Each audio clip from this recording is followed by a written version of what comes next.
গ্রামে একটি বুদ্ধিমান কিন্তু চিন্তিত ছেলে ছিল, যার নাম রাজু। রাজু সবসময় সব কিছু নিয়ে বেশি চিন্তা করত।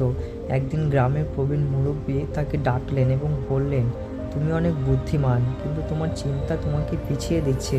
রাজু উত্তর দিল, কিন্তু আমি কিভাবে চিন্তা না করি? প্রতিটি সমস্যার সমাধান তো খুঁজতেই হবে। প্রবীণ মুরব্বী হাসলেন এবং বললেন, আমি তোমাকে একটি গল্প বলি। এক সময়ের কথা, একটি বনে দুটি পাখি ছিল। একটির নাম চিন্তা, অন্যটির নাম কাজ। চিন্তা সবসময় ভাবত কোন খাবার নিরাপদ, কোনটি খাবার বিষমুক্ত। অন্যদিকে কাজ পাখিটি শুধু খাবার খুঁজে বেড়াত এবং পেয়েও যেত। একদিন একটি বড় ঝড় এলো। চিন্তা পাখিটি তখনও ভাবছিল কোন গাছটিতে লুকানো সবচেয়ে নিরাপদ, কিন্তু কাজ পাখিটি আগে থেকে একটি গাছের নিচে আশ্রয় নিয়েছিল। ঝড় শেষে কাজ পাখিটি বেঁচে গেল, কিন্তু চিন্তা পাখিটি ঝড়ের মধ্যেই মারা গেল। তাহলে বুঝতে পারছো রাজু, শুধু চিন্তা করলে হবে না, সাথে কাজও করতে হবে।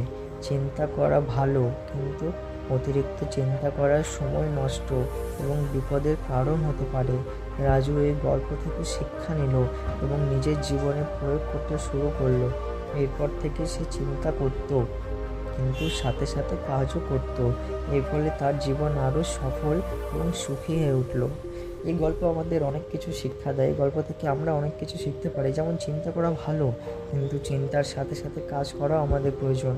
অতিরিক্ত চিন্তা শুধু সময় নষ্ট করে, কিন্তু সঠিক সময় সঠিক কাজ করাই আমাদের জীবনের সাফল্যের চাবিকাঠি। তাই আমরা শুধু ভাববো না, শুধু আমরা ভাবলে ভাবার সাথে সাথে সেই কাজটাকে করব।